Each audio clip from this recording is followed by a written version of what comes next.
सबर हनिया पवन निक तोहर बाटे। एके गो रहनिया से दिलबा दुखाले। एके गो रहनिया से दिलबा दुखाले। कहिया ले लइबा बबुआ ज्योति के भवनवा। कहिया ले लइबा बबुआ ज्योति के भवनवा। कहिया खेलइहे बबुनी गोदी में ललनवा। कहिया खेलइहे बबुनी गोदी में ललनवा। बनल इजतिया के तू न बिगाड़। बनल इजतिया के तू न बिगाड़। जल्दी से बबुआ अपने घरवा बसाल।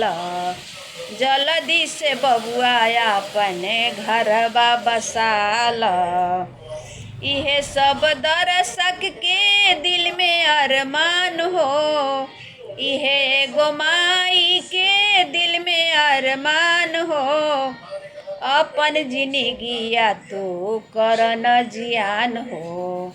अपन जिंदगिया तू करन जियान हो।